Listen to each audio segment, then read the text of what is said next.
આ પ્રશ્નમાં આપણને પૂછેલું છે એમ ગ્રામ પ્રતિ મોલ મોલર દળ ધરાવતા ડબલ્યુ ગ્રામ અબાષ્પશીલ વિદ્યુત વિભાજ્ય ઘન દ્રાવ્યને જ્યારે 100 ml પાણીમાં ઓગાળવામાં આવે છે ત્યારે પાણીનું બાષ્પ દબાણ 640 mmHgમાંથી 600 mmHg ઘટે છે. એટલે કે શરૂઆતમાં આપણી પાસે 100 ml પાણી હતું, એનું બાષ્પ દબાણ હતું 640 mmHg. જ્યારે એમાં ડબલ્યુ ગ્રામ અબાષ્પશીલ ઘન પદાર્થ ઉમેરવામાં આવ્યો ત્યારે દ્રાવણ બનતા બાષ્પ દબાણ થઈ ગયું 600 mmHg. આગળ વાંચીએ. જો 375 કેલ્વિન તાપમાન પર વિદ્યુત વિભાજ્યનું જલીય દ્રાવણ ઉકળતું હોય, એટલે કે 375 કેલ્વિન શું થઈ ગયું? જલીય દ્રાવણનું ઉત્કલન બિંદુ, અને પાણી માટે KB બરાબર 0.52 કેલ્વિન કિલોગ્રામ પ્રતિ મોલ હોય, તો દ્રાવણમાં વિદ્યુત વિભાજ્ય દ્રાવ્યના મોલ અંશ એટલે કે X2 ની અભિવ્યક્તિ કરી શકાય. એ ઓપ્શન કયો છે? ઘન પદાર્થ પાણીમાં નાખવામાં આવતો હોવાથી આપણે સંખ્યાત્મક ગુણધર્મનું ડિસ્કશન કરીશું, અને મોલંશ ધરાવતો દ્રાવ્યના મોલંશ ધરાવતો સંખ્યાત્મક ગુણધર્મ છે બાષ્પ દબાણમાં સાપેક્ષ ઘટાડો. બાષ્પ દબાણમાં સાપેક્ષ ઘટાડો.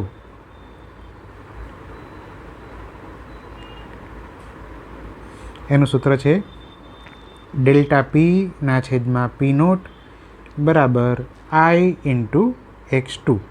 બરાબર. તો આમાં ડેલ્ટા P એટલે બાષ્પ દબાણમાં થતો ઘટાડો છે, P0 જે કહેવાય શુદ્ધ દ્રાવકનું બાષ્પ દબાણ, પાણી અહીંયા દ્રાવક તરીકે છે, I વોન્ટ ઓફ ફેક્ટર, અને X2 એટલે કે આપણને જે પૂછેલા છે દ્રાવ્યના મૂલાંશ.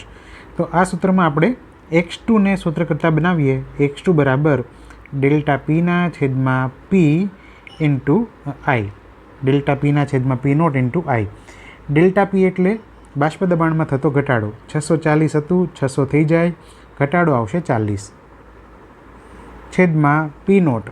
P0 એટલે શુદ્ધ દ્રાવકનું બાષ્પ દબાણ, પાણીનું બાષ્પ દબાણ થશે 640, અને ગુણ્યા I. વોન્ટ ઓફ ફેક્ટર આપણને ખબર નથી, પણ એના માટે આપણને અહીંયા ઉત્કલન બિંદુના ડેટા આપેલા છે. શુદ્ધ પાણી એટલે કે દ્રાવકનું ઉત્કલન બિંદુ કેટલું છે? 373, અને દ્રાવણનું ઉત્કલન બિંદુ થઈ જાય છે 375. એટલે કે ઉત્કલન બિંદુમાં થતો વધારો એને કહેવાય ઉત્કલન બિંદુમાં ઉન્નયન. બરાબર. જે કેટલું થાય? ડેલ્ટા TB કહેવાય એને. ડેલ્ટા TB બરાબર શું થાય? TB minus T0B. TB એટલે દ્રાવણનું ઉત્કલન બિંદુ, જે કેટલું છે? 375 કેલ્વિન, અને દ્રાવકનું ઉત્કલન બિંદુ પાણીનું T0B કેટલું થાય? 373 કેલ્વિન. તો ઉત્કલન બિંદુમાં થતો વધારો કેટલો છે? 2 કેલ્વિનનો. ઓકે. ઉત્કલન બિંદુમાં થતો વધારો આપણે બીજા સૂત્રની મદદથી પણ શોધી શકીએ સંખ્યાત્મક ગુણધર્મમાં. ડેલ્ટા TB બરાબર I into KB into molality. હવે જોઈએ આપણી પાસે આઈની વેલ્યુ જ આપણને અહીંયા શોધવાની છે. ડેલ્ટા TB બરાબર 2 મળી ગયો છે. કેબીની વેલ્યુ ડેટામાં આપણને આપેલી છે, KB બરાબર 0.52 કેલ્વિન કિલોગ્રામ પ્રતિ મોલ, અને અહીંયા છે મોલાલિટી. હવે મોલાલિટી આપણને ડેટામાં ડાયરેક્ટ આપેલી નથી, પણ આપણે અહીંયા મોલાલિટી શોધી શકીએ. મોલાલિટી બરાબર શું થાય? મોલાલિટી બરાબર દ્રાવ્યના મોલ છેદમાં દ્રાવકનું દળ કિલોગ્રામમાં. ઓકે. દ્રાવ્યના મોલ પણ આપેલા નથી આપણને, ફક્ત આપેલું છે W ગ્રામ લીધેલો છે દ્રાવ્ય, જેનું મોલર દળ કેટલું છે? M ગ્રામ. ઓકે. તો દ્રાવ્યના મોલ થશે આપેલ દળ ભાગ્યા મોલર દળ. ઓકે. દ્રાવ્યના મોલ શું થાય? મોલ બરાબર આપેલ દળ ભાગ્યા મોલર દળ પરથી આપેલ દળ W છે, મોલર દળ કેપિટલ M છે. આ દ્રાવ્યના મોલ થાય. અને દ્રાવકનું દળ છેદમાં આપણે લેવાનું છે દ્રાવકનું દળ, પણ અહીંયા દ્રાવક આપણને શું આપેલું છે? પાણી, જેનું આપેલું છે કદ 100 ml, પણ ઘનતા કેટલી છે? 1 ગ્રામ પ્રતિ ml. તો આના ઉપરથી આપણે જોઈએ પાણીની ઘનતા બરાબર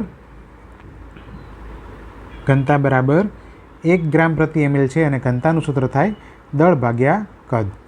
અહીંયા 1 મૂકીએ, દળ નથી આપણી પાસે, કદ કેટલું લીધું છે? 100 ml, માટે દળ મળશે કેટલું? 1 ગુણ્યા 100 એટલે કે 100 ગ્રામ. પણ આપણે કિલોગ્રામમાં કન્વર્ટ કરીએ 0.1 કિલોગ્રામ થશે. તો આપણને અહીંયા મોલાલિટી મળી જાય ફાઇનલી. મોલાલિટી M બરાબર દ્રાવ્યના મોલ સ્મોલ w છેદમાં M, અને છેદમાં દ્રાવકનું દળ કિલોગ્રામમાં 0.1. ઓકે. આ મળી જાય મોલાલિટી. તો અને જો અલ્ટિમેટલી લખીએ તો 0.1 એટલે 1/10 અને 10 ઉપર જાય તો 10 ગુણ્યા W/m આ મોલાલિટી છે, જેને હવે આપણે અહીંયા યુઝ કરી શકીએ. આપણે ડેલ્ટા ટીબીની વેલ્યુ ફાઇન્ડ કરેલી છે, કેટલી આવી હતી 2 બરાબર I કેબી. કેબીની વેલ્યુ આપેલી છે આપણને 0.52 અને ગુણ્યા મોલાલિટી કેટલી આવે છે 10 ગુણ્યા W/m. માટે આઈને સૂત્ર કરતાં બનાવીએ તો I બરાબર 2 ગુણ્યા m છેદમાં 0.52 ગુણ્યા 10 ગુણ્યા W, એટલે કે 2/5.2 ગુણ્યા m/W. આ આપણને મળે આઈની વેલ્યુ. તો આઈની વેલ્યુ અગાઉ મેળવેલા દ્રાવ્યના મોલન્સના સૂત્રમાં યુઝ કરી શકાય. અગાઉ આપણે દ્રાવ્યના મોલન્સ x2 બરાબર 40/640 ગુણ્યા I આ સૂત્ર છે ડિરાઈવ કરેલું. ઓકે, તો એમાં આપણે યુઝ કરીએ આઈની વેલ્યુ. ઓકે, તો પહેલાં આપણે લખીએ x2 દ્રાવ્યના મોલન્સ કેટલા હતા 40/640 ગુણ્યા I. આપણે સિમ્પ્લિફાઈ કરતા જઈએ તો આ 0 કેન્સલ થઈ જાય અને 4/64 એને કહેવાય 1/16. તો અલ્ટિમેટલી 1/16 અને ગુણ્યા I. આઈની વેલ્યુ છે આપણી પાસે 2/5.2. તો અહીંયા મૂકશું આપણે 2/5.2 ગુણ્યા m/W. જો આને સિમ્પ્લિફાઈ બનાવીએ, સિમ્પ્લિફાઈ કરતાં 1/16 5.2 અંશમાં જાય છેદમાં 2 ગુણ્યા W અંશમાં જાય છેદમાં m. ઓકે, 52/2 કરીએ તો આવે 26 અને 5.2/2 કરતાં આવશે 2.6. તો આપણી પાસે મળશે 1/16 ગુણ્યા 2.6 ગુણ્યા W/m, એટલે કે 2 વડે હજી કટ કરીએ તો સિમ્પ્લિફાઈ કરીએ તો 1.3/8 ગુણ્યા W/m. આવો ઓપ્શન આપણે ચેક કરીએ તો 1.3/8 ગુણ્યા W/m, એટલે કે ઓપ્શન પહેલો જ આપણો કરેક્ટ આન્સર છે. Okay, thank you.